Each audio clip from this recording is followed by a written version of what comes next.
2-0 ব্যবধানে পিছিয়ে পড়ার পর ক্রিস্টিয়ান রোমেরো একটি গোল পরিশোধ করার পর আবারও 83 মিনিটে দলের তাতা হয়ে এসেছিলেন লিওনেল মেসি। ম্যাচটা যখন একেবারে আর্জেন্টিনার গ্রিপ থেকে ফসকে গিয়েছিল, তিনি কিন্তু সমতাসূচক গোলটি করেন এবং পরবর্তীতে এনজো ফার্নান্দেজের গোলে আর্জেন্টিনা এই ম্যাচটা জিতে নেয়।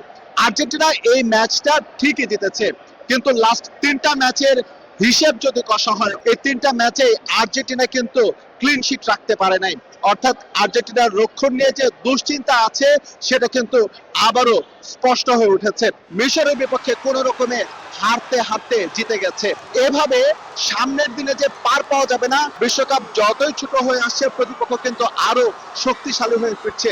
আর্জেন্টাইন ফুটবল সমর্থকদের উন্মাদনা বা উদযাপন যেন থামছেই না। ম্যাচ শেষ হয়ে গেছে, প্রায় ঘন্টা খানেক পেরিয়েছে, এখনো আমার পেছনে দেখতে পাচ্ছেন তারা নেচে গেয়ে ইজিপ্টের বিপক্ষে এই জয়টা উদযাপন করেছে। বিশ্বকাপ দেখুন বায়োস্কোপ প্লাসে, সব নেটওয়ার্কে, সব ডিভাইসে। ঠিক একই চিত্র আমরা দেখেছি যখন ম্যাচটা শেষ হয়েছে ফুটবল পিচে।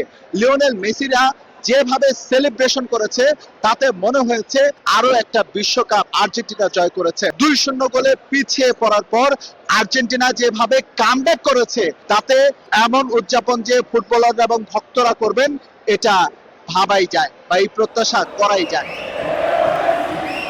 Messi is the best player in the world. Mohamed Salah has to go back to England because he is dead. He's dead. He's gone to bed. Egypt should have won. It was rigged, and the ref wanted Argentina to win. Messi has to win. Argentina has to win the World Cup. You know, a lot of corruption. The referee canceled the goal to Egypt. Vamos, Messi, carajo! Amazing, historic. I was crying. It was really nice. It was really nice. Thank you. After the 75th minute or so, they got going, but once they get going, man, you can't stop Argentina.